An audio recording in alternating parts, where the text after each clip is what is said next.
Un viejo dice que hierba mala nunca muere. Sin embargo, ningún humano está libre que la muerte más tarde que temprano lo alcance. Tras unas muy duras semanas, el Mayo Zambada no ha soportado y fue internado en un hospital por su delicado estado de salud. ¿Pero qué tan grave es su situación? ¿Será que la muerte por fin ha llegado por él? Quédate hasta el final del video y descúbrelo. En julio de 2024, la captura de Ismael El Mayo Zambada marcó un episodio crucial en la lucha contra el narcotráfico y el crimen organizado, revelando la intrincada red de engaños y estrategias que llevaron a su detención. La operación que culminó en su arresto fue meticulosamente planeada y ejecutada por una colaboración de agencias federales estadounidenses, destacándose por su complejidad y el nivel de engaño involucrado. La historia comenzó con la apariencia de una simple misión de inspección. Zambada, conocido por su aguda intuición y su habilidad para evadir la captura, fue engañado por un alto mando de su propio cártel. Este individuo, con acceso a información privilegiada y una lealtad ambigua, convenció a Zambada de que debía viajar a Estados Unidos para inspeccionar supuestas pistas clandestinas en México. El engaño fue una maniobra calculada, diseñada para atraer a Zambada a una trampa cuidadosamente preparada. El Mayo, sin sospechar el verdadero motivo detrás del viaje, abordó una pequeña avioneta junto con un grupo reducido de colaboradores. La aeronave despegó y se dirigió a un aeropuerto privado en El Paso, Texas. La elección de este aeropuerto no fue casual. Era un punto estratégico que había sido previamente asegurado para la operación de captura. En las semanas previas, las agencias de seguridad estadounidenses habían llevado a cabo una investigación exhaustiva y habían establecido un plan para interceptar a Zambada en el momento exacto en que llegara a su destino. La operación fue una colaboración entre la Oficina de Investigaciones del Departamento de Seguridad Nacional, DHS, y el Buró Federal de Investigaciones, FBI, agencias que trabajaron en conjunto para asegurar la captura del narcotraficante. Las coordinaciones entre estas entidades no solo implicaron vigilancia constante, sino también la ejecución de tácticas de sigilo y engaño para asegurar que el objetivo cayera en la trampa sin sospechar de la inminente operación. Cuando la avioneta de Zambada aterrizó en El Paso, el operativo estaba en pleno efecto. Las autoridades estadounidenses, con información precisa sobre la llegada del Zambada, esperaron pacientemente para ejecutar el arresto. La llegada de la aeronave fue el momento crucial en el que la operación se desplegó con precisión. En un giro dramático, el rumor que circulaba en redes sociales era que Joaquín Guzmán López, uno de los hijos del Chapo Guzmán y conocido como uno de los Chapitos, señaló con el dedo que Zambada estaba dentro de la avioneta al momento de su llegada. Este gesto fue una pieza clave en el rompecabezas de la captura, ya que ayudó a las autoridades a identificar con certeza al objetivo de la operación. La detención de Zambada en el aeropuerto privado fue rápida y eficiente. Agentes del FBI y del DHS, que habían estado preparándose para este momento durante meses, se movilizaron para interceptar a Zambada y a su grupo. La operación se realizó con precisión quirúrgica, asegurando que no hubiera margen para errores. La intervención fue tan rápida que Zambada y sus asociados no tuvieron tiempo para reaccionar ni para intentar escapar. La sorpresa y la confusión fueron evidentes en sus rostros mientras eran abordados y arrestados por las fuerzas de seguridad.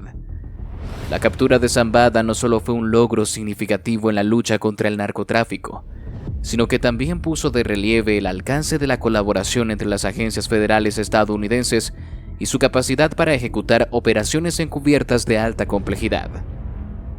El arresto fue una respuesta directa a las acusaciones que pesaban sobre Zambada, quien había sido acusado en febrero de 2024 de conspiración para fabricar y distribuir fentanilo. Este opioide sintético, conocido por su potencia y su alta tasa de mortalidad, había causado una crisis de salud pública en Estados Unidos, y la captura de Zambada fue vista como un paso crucial en la lucha contra esta crisis. La operación que llevó a la detención de Zambada fue el resultado de meses de trabajos detrás de escena, que incluyó la recopilación de inteligencia, la coordinación entre diversas agencias y el uso de tácticas de engaño.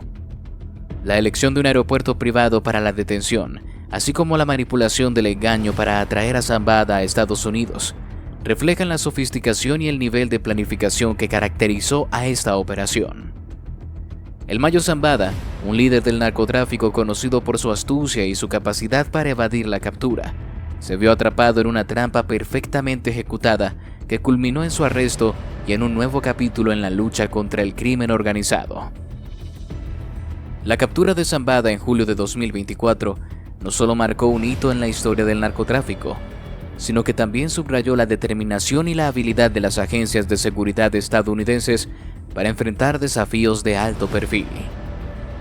La operación, desde su concepción hasta su ejecución, destacó el nivel de cooperación internacional y el compromiso con la justicia en la lucha contra el narcotráfico y el crimen organizado. La vida de Zambada en la cárcel.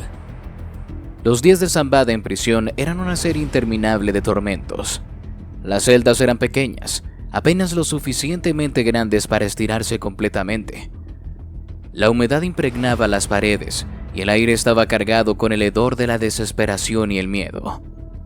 Cada mañana comenzaba con el estridente sonido de las puertas metálicas abriéndose, seguido por una revisión meticulosa y humillante de su celda.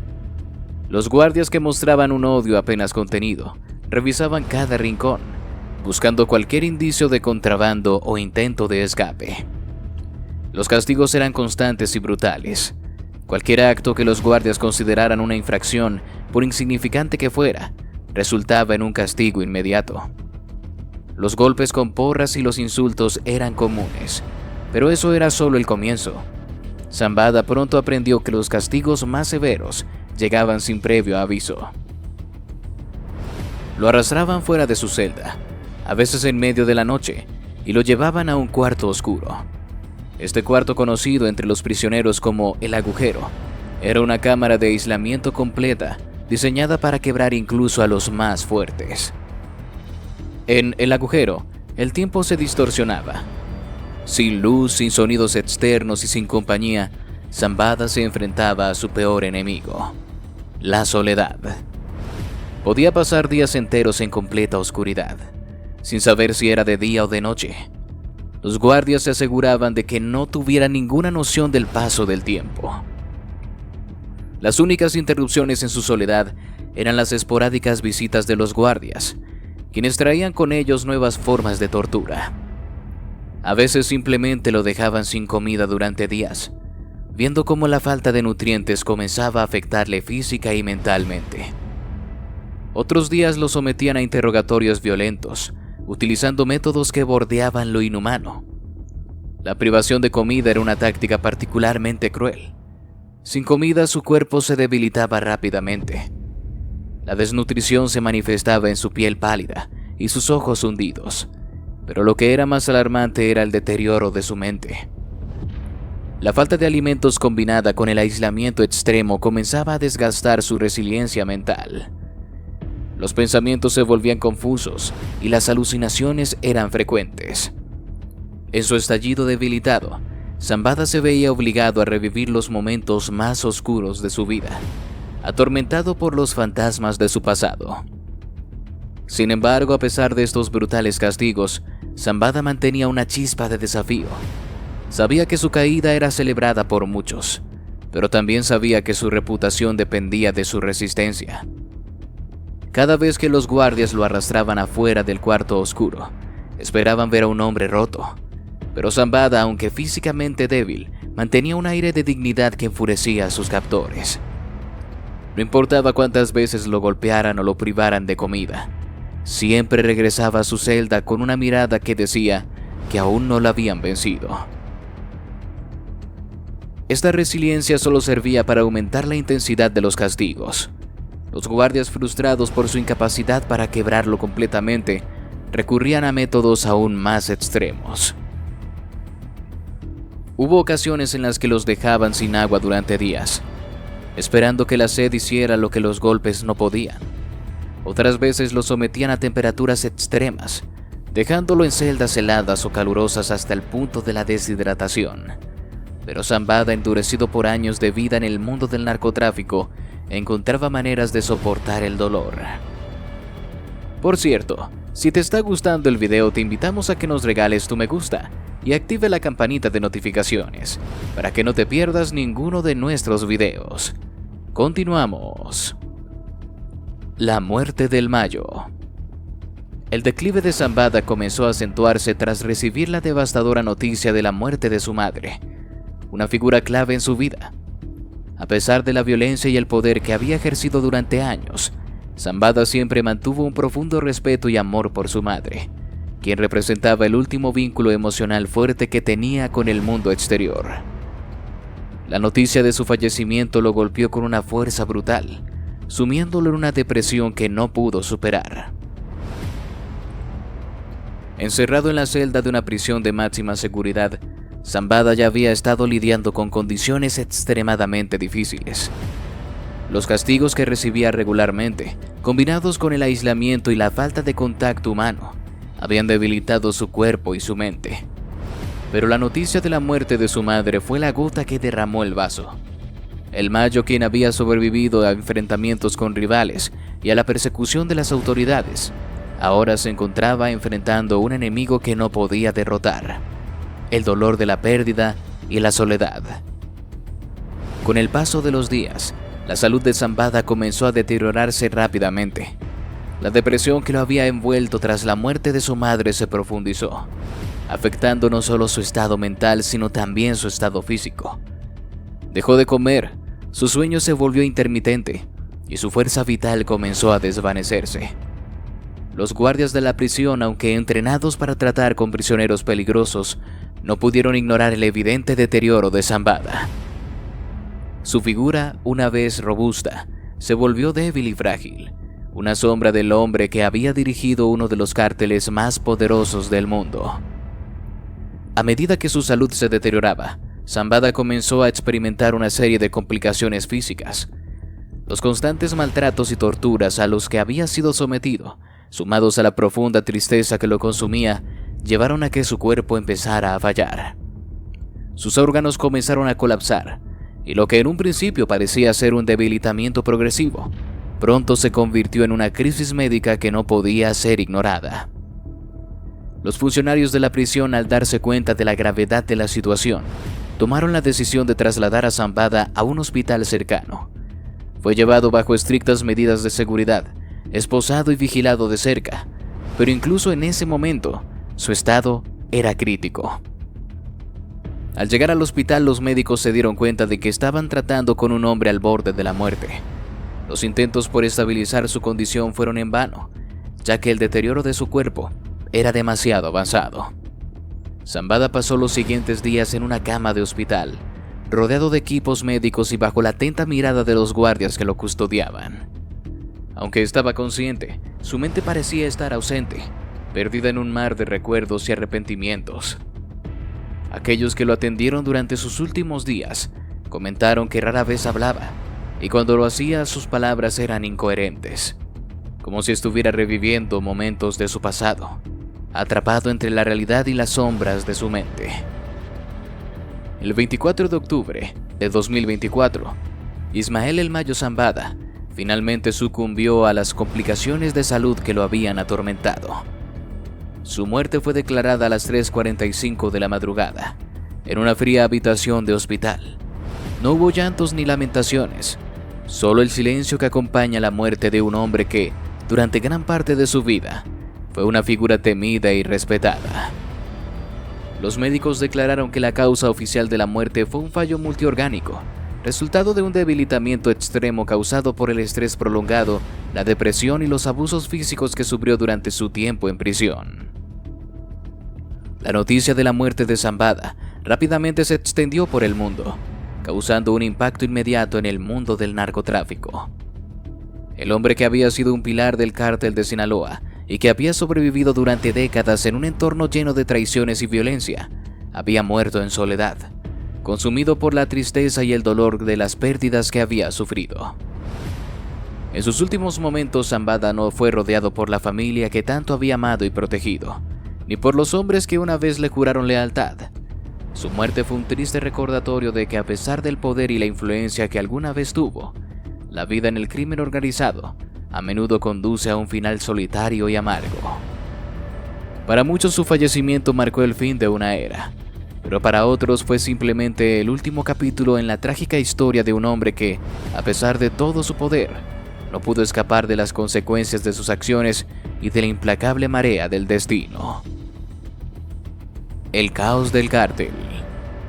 Con su líder muerto, el cártel quedó sumido en un caos profundo, enfrentando desafíos internos y externos que amenazaban con desmantelar la estructura que Zambada había mantenido con mano de hierro y habilidad estratégica durante tanto tiempo. Desde el momento en que se anunció el fallecimiento de Zambada, la incertidumbre se apoderó de los miembros del cártel. La figura del Mayo no solo representaba la autoridad máxima, sino también una figura paternal que sabía cómo mantener el equilibrio entre las diferentes facciones dentro de la organización. Sin él comenzaron a surgir tensiones que habían estado latentes durante años, alimentadas por rivalidades personales, diferencias en los métodos de operación y la ambición desmedida de algunos de sus miembros. El primer síntoma de la crisis fue la falta de un liderazgo claro. Zambada, a lo largo de su vida, había sido un líder indiscutible que, a pesar de sus métodos despiadados, lograba mantener la cohesión interna. Con su muerte no había un sucesor natural que pudiera llenar el vacío que dejó. Los posibles sucesores, como su hijo Ismael Zambada Siqueiros, alias el Mayito Flaco, no poseían la experiencia ni la autoridad para controlar a los veteranos del cártel o los líderes emergentes de las nuevas generaciones. Además, muchos de los hijos de Zambada estaban fuera del país o habían adoptado perfiles bajos para evitar ser objetivos de las autoridades o de grupos civiles. La falta de liderazgo llevó a que varias facciones del cártel comenzaran a actuar de manera independiente, desatando una serie de conflictos internos. Las divisiones dentro del cártel de Sinaloa no eran nuevas, pero con la muerte del Mayo se profundizaron, ya que cada grupo buscaba posicionarse como la nueva fuerza dominante. Los enfrentamientos se volvieron más comunes, especialmente entre las facciones más jóvenes que deseaban imponer nuevas maneras de operar, y los veteranos que aún recordaban los tiempos de mayor cohesión bajo Zambada.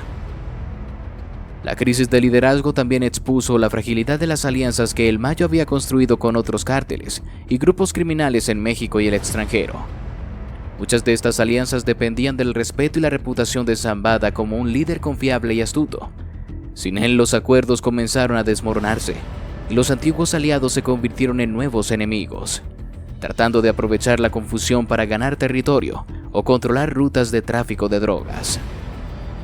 La situación se complicó aún más cuando las fuerzas del orden, tanto en México como en Estados Unidos, aprovecharon la debilidad del cártel para intensificar sus operaciones. Durante años, Zambada había mantenido una red de contactos y acuerdos que le permitían operar con cierto grado de impunidad. Sin él, esas relaciones se erosionaron rápidamente, y el cártel se encontró bajo un asedio constante de las autoridades, que buscaban desmantelar lo que quedaba de su imperio. A medida que los arrestos y las muertes de miembros importantes del cártel se volvieron más frecuentes, la paranoia se apoderó de la organización. Los rumores de traiciones y delaciones se propagaron como un incendio, alimentando un ambiente de desconfianza y miedo. Nadie sabía en quién confiar. Muchos comenzaron a sospechar que sus compañeros estaban colaborando con las autoridades a cambio de reducir sus sentencias o proteger a sus familias. Esta paranoia llevó a purgas internas, donde varios miembros fueron ejecutados bajo la sospecha de ser informantes, debilitando aún más la estructura del cártel. Al mismo tiempo, la guerra con otros grupos criminales se intensificó. Los cárteles rivales, como el Cártel Jalisco Nueva Generación (CJNG), vieron la muerte de Zambada como una oportunidad dorada para expandirse en los territorios que antes estaban bajo el control del cártel de Sinaloa. Los enfrentamientos entre estos grupos se volvieron más sangrientos, afectando no solo a los miembros del cártel, sino también a las comunidades locales que quedaron atrapadas en medio del conflicto. El impacto de la muerte de Zambada no solo se sintió en el ámbito de la violencia y el crimen, sino también en las finanzas del cártel. La fragmentación rápida y la pérdida de territorios clave llevaron a una caída significativa en las ganancias del narcotráfico. La desorganización afectó las rutas de transporte y distribución, y muchos de los contactos en el extranjero que solían trabajar con Zambada buscaron otros socios más confiables. La falta de recursos económicos exacerbó aún más las tensiones internas, ya que las facciones luchaban por controlar lo poco que quedaba de las operaciones lucrativas. Mientras tanto, las comunidades locales que alguna vez habían dependido del cártel para su sustento y protección se encontraron en una posición precaria. Sin un liderazgo centralizado y con múltiples factores luchando por el control, muchas de estas comunidades sufrieron las consecuencias de la violencia y la inestabilidad política. Y así llegamos al final de este video. Si te gustó, te invito a que nos des tu me gusta para seguir haciendo más videos como este. Además de que no olvides suscribirte y activar la campanita para que no te pierdas ninguno de nuestros nuevos videos. Te deseo un gran día. Hasta la próxima.